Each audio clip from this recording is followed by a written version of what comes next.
बोलिए सद्गुरु भगवान की जय। ध्यान एकाग्र करो। महात्मा विदुर महाराजा धीराज धृतराष्ट्र के पास में खड़े और पूछते हैं कि राजन, मुझे क्यों बुलाया गया है?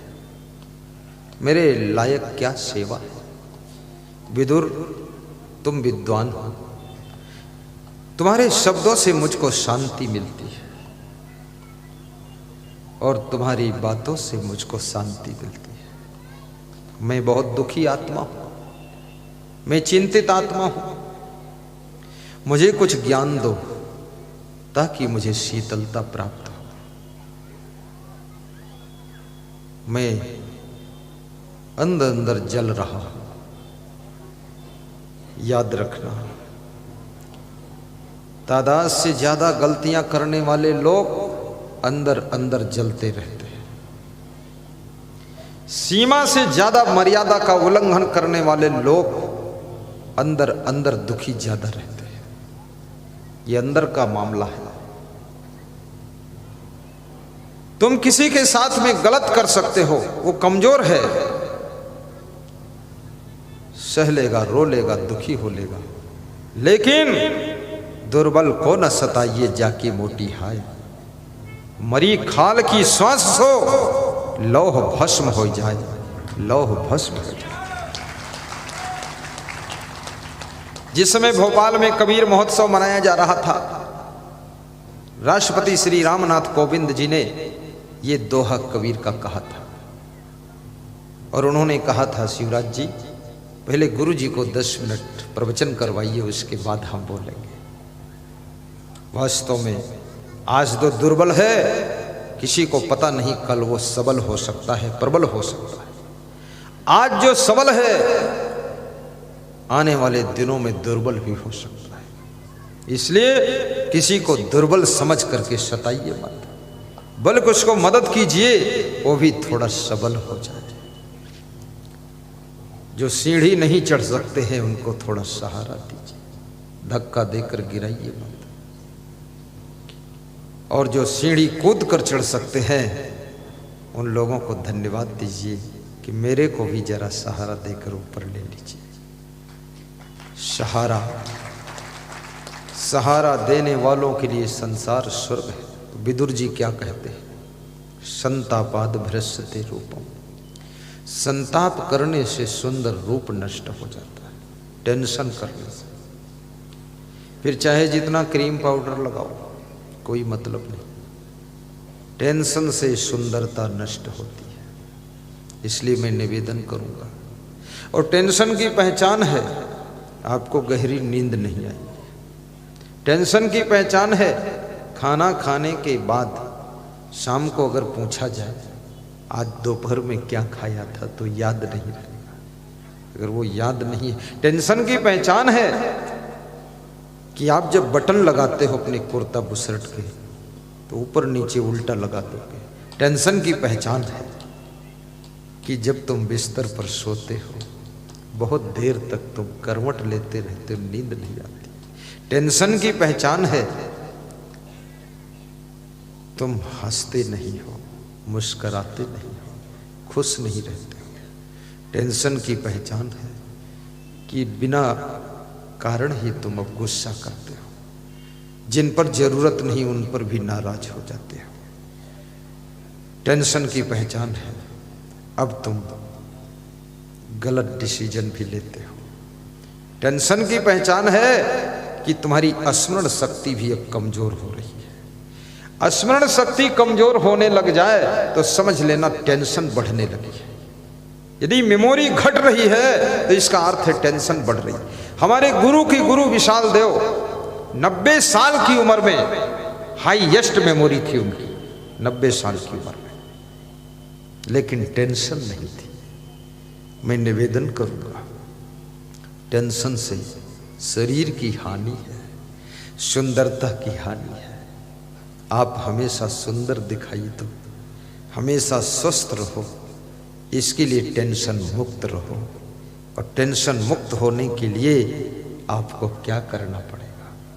आपको इस दुनिया का वास्तविक एक्चुअल नॉलेज प्राप्त करना पड़ेगा। ये संसार है क्या? आया है सो जाएगा राजा रंग फकीर, एक सिंहासन चढ़ी चले एक बांधे जात जंजीर।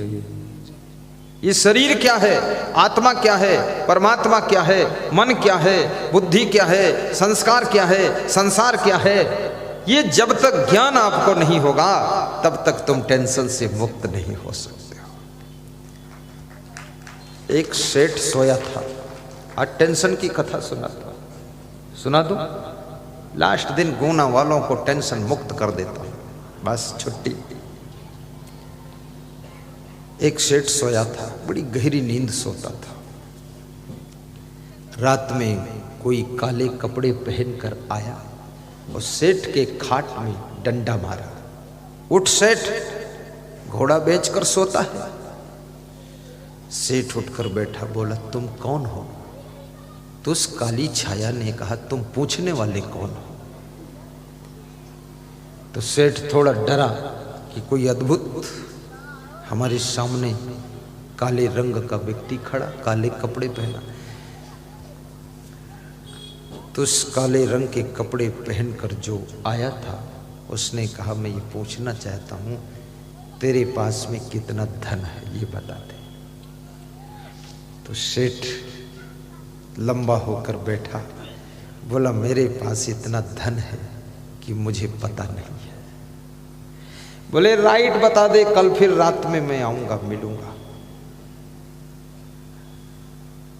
दिन में मुनीम को बुलाकर, मैनेजर को बुलाकर हिसाब किताब कराकर धन का सब कंडीशन मालूम किया।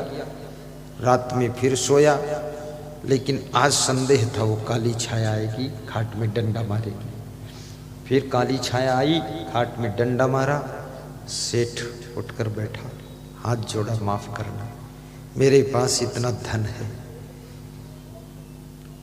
कि मेरी 7 पीढ़ियों तक वो धन खत्म नहीं। बोले ठीक है, 7 पीढ़ियों तक धन नहीं खत्म होगा। तो उस काली छाया ने कहा कि अरे सेठ, इसीलिए तू गहरी नींद सोता है? बोले फिर चिंता किस बात की, 7 पीढ़ी का इंतजाम हो चुका। तो उस काली छाया ने हंस करके कहा कि सेठ फिर से तू लेट और दिखा दे अपना पेट। तो सेठ डर गया कि ये पेट फोड़ देगी, क्या करेगी काली छाया। तो उस काली छाया ने बहुत बड़ी बात कही। उसने कहा तेरे पास 7वीं पीढ़ी के लिए धन है, लेकिन 8वीं पीढ़ी का क्या दशा होगा, उसके लिए कभी सोचा तूने? 8वीं पीढ़ी के लिए भी कमा कर रख। इतना कह करके वो छाया गायब हो गई। सेठ को 8वीं पीढ़ी की चिंता हो गई, नींद उड़ गई, नींद आना बंद हो गया, चेहरा सब बिगड़ गया। द्वार पर कुर्सी डालकर बैठे थे सेठ, उनके दोस्त आए, बोले सेठ जी आपकी जो दशा देख रहा हूं अब ये दशा कभी नहीं देखा, क्या हुआ? उसने कहा रात में छाया आई, उसने पूछा कितना धन? मैंने कहा 7वीं पीढ़ी तक की व्यवस्था है। तो उसने बताया 8वीं पीढ़ी का क्या हाल होगा, उसके लिए भी तो इंतजाम कर। तो मैं 8वीं पीढ़ी की चिंता में डूब गया हूँ, अब नींद भी उड़ गई है, खुशी उड़ गई है और टेंशन में आ गया हूँ, चेहरे की भाव भंगिमा भी बिगड़ गई है। ये सेठ कोई और नहीं है, ये सेठ तुम ही हो। तुम 8वीं पीढ़ी नहीं, तुम 18वीं पीढ़ी के भी इंतजाम में लगे हुए हो। बहुत टेंशन में, ज्यादा चिंता हुई तो मित्र ने कहा एक महात्मा टेकरी पे रहता है, उसके पास जाओ, आशीर्वाद लो, कुछ मंत्र वंत्र पढ़ेगा तो चिंता दूर हो जाएगी। बोलिए महात्मा के बस का काम है नहीं, क्योंकि 8वीं पीढ़ी का मामला है। अरे जाओ तो सही।